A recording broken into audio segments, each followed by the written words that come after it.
চীন ও বাংলাদেশের সেনাবাহিনী যৌথ সামরিক মহড়া করবে। চীনা মন্ত্রণালয়ের তথ্য অনুযায়ী দুই পক্ষের সম্মতির ভিত্তিতে চীনের পিপলস লিবারেশন আর্মির একটি কন্টিনজেন্ট যৌথ মহড়ায় যোগ দিতে আগামী মে মাসের শুরুর দিকে বাংলাদেশে যাবে। এই প্রসঙ্গে চীনের জাতীয় প্রতিরক্ষা মন্ত্রণালয়ের মুখপাত্র সিনিয়র কর্নেল ও কিয়ান বলেন, চীনা ও বাংলাদেশি সামরিক বাহিনীর মধ্যে ঐক্যমত অনুসারে PLA সেনাবাহিনী মে মাসের প্রথমার্ধে বাংলাদেশের সেনাবাহিনীর সঙ্গে গোল্ডেন ফ্রেন্ডশিপ নামক যৌথ সামরিক মহড়ার জন্য বাংলাদেশে একটি দল পাঠাবে।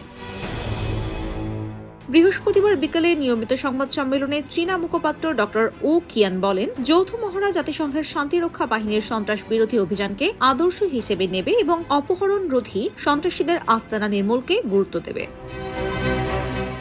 তিনি আরও বলেন, চীনা এবং বাংলাদেশের সামরিক বাহিনী প্রথমবারের মতো যৌথ প্রশিক্ষণ পরিচালনার জন্য এমন মহড়া আয়োজন করতে যাচ্ছে। এটি পারস্পরিক বোঝাপড়া এবং বন্ধুত্বকে আরও জোরদার করবে এবং বিনিময় ও সহযোগিতাকে আরও গভীর করবে। বাংলাদেশ ও চীনের মধ্যে সম্ভাব্য যৌথ সামরিক মহড়ার দিকে ভারত নজর রেখেছে। আগামী মে মাসে ওই মহড়া হওয়ার সম্ভাবনা রয়েছে। বিষয়টি নিয়ে দিল্লিতে সাংবাদিকেরা দৃষ্টি আকর্ষণ করলে ভারতের পররাষ্ট্র মন্ত্রণালয়ের মুখপাত্র রণধীর জয়সওয়াল বলেন, প্রতিবেশী দেশ কিংবা অন্যত্র এই ধরনের মহড়ার উপর ভারত সবসময় দৃষ্টি রেখে চলে।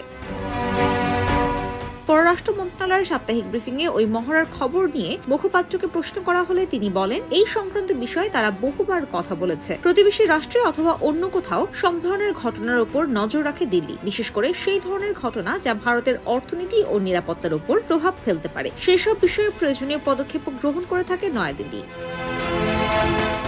দুই দেশের সহযোগিতার ক্ষেত্র বিস্তার ও ব্যবহারিক আদান প্রদান বাড়াতে চীন এবং বাংলাদেশের সেনাবাহিনী মে মাসে যৌথ সামরিক প্রশিক্ষণের আয়োজন করেছে। সেজন্য PLA একটি দল প্রশিক্ষণের জন্য বাংলাদেশে পাঠাবে। সন্ত্রাসবাদের মোকাবেলা ও শান্তি স্থাপনের প্রেক্ষাপটে জাতিসংঘের যে ব্যবস্থা রয়েছে তারই ভিত্তিতে ওই প্রশিক্ষণ শিবির অনুষ্ঠিত হবে। IBTV USA, new York.